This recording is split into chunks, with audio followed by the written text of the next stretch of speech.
Possíveis problemas da roda da vida. Nem tudo são flores, né, gente? A gente pode aí ter resultados bastante positivos aí em relação à roda da vida, mas nem tudo são flores. Então a gente precisa tomar bastante cuidado em relação a tudo isso também, tá? Então, a roda da vida ela é perfeita? Não, ela só gera resultados positivos. Ela, a tendência, a gente quer aplicar aí uma ferramenta para gerar resultados positivos, mas podem também ter alguns problemas, e eu acho que é importante a gente levar isso em conta, tá? Primeiro, pode acontecer o paciente estar num momento de euforia muito grande, fazer uma avaliação da roda da vida, colocando muito. Tá tudo muito bem, sabe? Então, e como que tá a sua saúde e disposição? A pessoa responde, tá 10. E a sua família? 10. E a parte financeira? Também 10. Então, ele coloca 10 em tudo e não precisa melhorar em absolutamente nada. Isso pode acontecer? Pode, mas também por isso que eu falo para perguntar o porquê, tá? Quando você pergunta o porquê daquelas situações, além de gerar a própria reflexão nele, você vai entender o que ele está entendendo de todo aquele processo. E por isso que eu também falo para você não utilizar a roda da vida sozinho, porque como é um processo de autoavaliação, pode ser que esses dados sejam tenham vieses, né? Pode ser que sejam potencializados ou minimizados. Então, a gente precisa entender que ela não pode ser aplicada sozinha. E, gente, um outro problema que pode acontecer é justamente o contrário. A pessoa está num estado rebaixado muito grande. Eu não gosto desse processo de utilizar um processo de autoavaliação em pessoas que estão com uma distimia muito forte, com uma depressão, por exemplo, muito forte, porque essa depressão tende a fazer com que a pessoa faça uma avaliação muito rebaixada dela mesma, tá? Então, dá para utilizar roda da vida para quem sofre aí com processo de depressão? Até dá, mas eu particularmente acho que nesse momento, pelo menos nos primeiros contatos, não é o momento de tentar avaliar essa pessoa. Então, eu acho tentar fazer um processo de autoavaliação, porque realmente, às vezes, o processo sai dessa forma que eu vou falar sobre esse possível outro problema, tá? Mas qual que é esse possível problema também? Ela pode superestimar, falar que tá tudo ok, tá tudo lindo, tudo maravilhoso, como ela pode também fazer exatamente o contrário, dizer que não tá nada bem, não existe nada para melhorar, enfim, ela pode colocar tudo muito rebaixado. Em geral, quando você pega, pelo menos de acordo com os casos que eu já peguei, quando você pega uma pessoa que está num estado de ansiedade muito grande, ela vai ter oscilações aí nas avaliações, mas quando você pega pessoas que sofrem com processo de depressão, uma distimia mais forte, mais grave, aí eu não costumo colocar a autoavaliação, o processo da hora da vida logo no começo, porque a tendência é que as pessoas coloquem muito baixinho assim as notinhas dela, e aí ela talvez não vá se sentir tão bem em relação a tudo isso.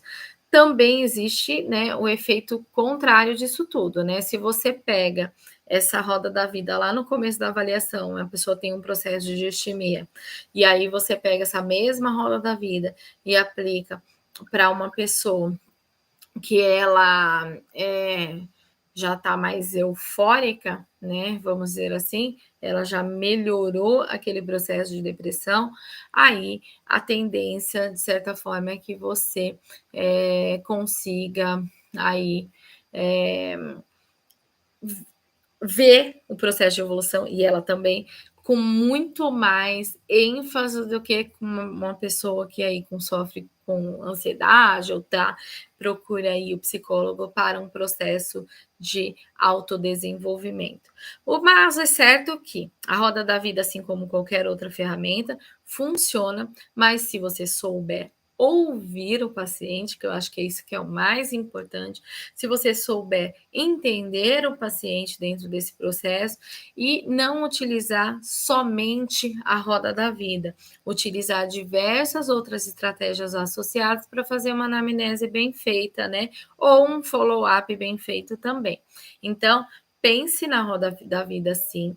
Tire os preconceitos, deixe os preconceitos de lado. A gente sabe que muitas pessoas têm preconceito, porque, vamos dizer assim, que ela é uma ferramenta que foi popularizada aí através dos processos coaching, porém, é uma ferramenta sim que pode nos ajudar a avaliar diversas áreas da vida e fechar de repente algumas arestas que a anamnese acabou não captando, tá? Então ela pode sim ser uma ferramenta eficaz se utilizada com sabedoria. A gente precisa entender que a ferramenta ela pode nos dar um norte. Então, dentro da psicologia, a gente pode utilizar a ferramenta? Pode. A ferramenta vai nos ajudar? Vai. Muitas vezes vai nos fazer com que a gente se sinta seguro? Claro que vai. Porém, a gente não pode utilizar as nossas ferramentas psicológicas, né, como muleta, tá? Ela não pode servir como muleta, ela precisa, de certa forma, ser uma ferramenta que nos ajuda dentro de um processo de psicoterapia, mas, na verdade, ela pode nos funcionar como um alicerce, fazer com que a gente se sinta um pouco mais seguro, mas se a gente utilizar como muleta, a gente vai espantar o paciente também. Por isso que a gente precisa saber utilizar as ferramentas, elas estão aí para serem utilizadas, elas vão sim nos ajudar num processo de atendimento mais assertivo, vai fazer, consequentemente, com que o paciente evolua dentro desse processo, porém, ela não vai fazer milagre, né? Nós, psicólogos, que precisamos utilizar as nossas técnicas, fazer o nosso trabalho de uma maneira bem assertiva e muito bem feita, para que o paciente evolua e, consequentemente, a gente traga bons resultados para ele, que esse é o nosso combustível. Então, entenda a ferramenta como alicerce, como uma coisa que pode te ajudar a se sentir mais seguro dentro do atendimento clínico, mas ela não pode ser a única estratégia. Então, fez uma anamnese bem feita, aplica somada à anamnese bem feita, uma ferramenta como a roda da vida, como outras que eu pretendo mostrar aqui para vocês, e certamente isso vai te ajudar aí numa definição de objetivo mais assertiva com o seu paciente, tudo bem? É isso, gente. Quem quiser falar comigo, me chama, escreve nos comentários. Quero o modelo de roda da vida que você utiliza. Pode escrever que eu pego e envio para cada um de vocês. Aí coloco e-mails de vocês para cada um de vocês, tá bom?